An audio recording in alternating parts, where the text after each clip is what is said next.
So before I get too far into this, I want to take a minute and explain the thinking behind jumping into doing a video a day, since given my track record that just seems insane. What's been holding me back and getting content out has been me. Some of it's because I'm worried I'll make a mistake and look silly. Some of it's because I have no idea how to translate my thoughts into a finished video because I don't know how to use the editing software, etc. The idea now with putting a video out each day is to force myself to get over that crap. I'm only going to learn and get good with the editing software if I use it. I'll be less likely to be worried about mistakes if I practice and get comfortable. Also, by making a video every day, I can employ the concept of fail faster. I can try things out, see what works and what doesn't, and adapt.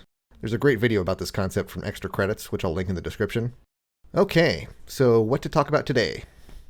See, this is another aspect where I need more experience. Planning content ahead of time. But I do have one idea.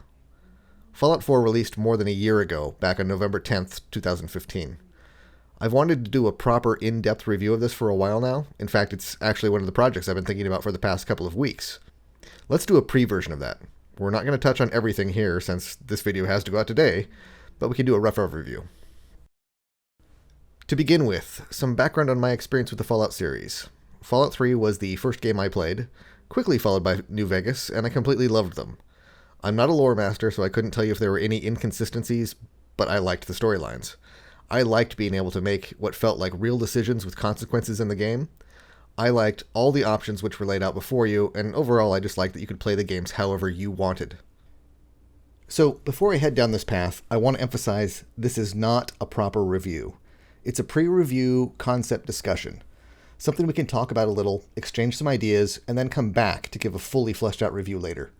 Also, probably better throw out a spoiler alert. I know, it sounds strange since the game has been out for more than a year, but just to be considerate, if you haven't played yet and don't want to know, stop here. Things I liked. I liked the improved graphics, gunplay, and VATS. Regarding VATS, I actually like that the time doesn't freeze anymore. I think that it brings forth more urgency and keeps you immersed. Things I thought I'd like, but didn't. Just off the top of my head, the main storyline. On the surface, it seemed compelling, but there really wasn't a strong emotional connection with the player to make it hold together. At least in my opinion. You just didn't spend enough time with your family before the war started. This meant that turning points in the story, which were set up to rely on the player feeling something, were kind of hit and miss. It was also really easy to just abandon the main storyline altogether for long periods of time, which, if you really were looking for your stolen son, probably wouldn't happen. It may just have been better to wake up in the vault with the alarms going off and experience a flashback sequence rather than the 10-minute intro. Things I didn't like. The new dialogue wheel.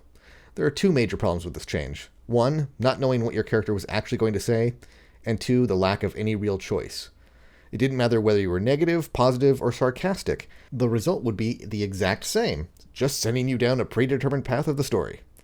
Also, because it didn't matter if you were nice or were an ass, you ended up doing the right thing because you couldn't not do the right thing. The Radiant Quests.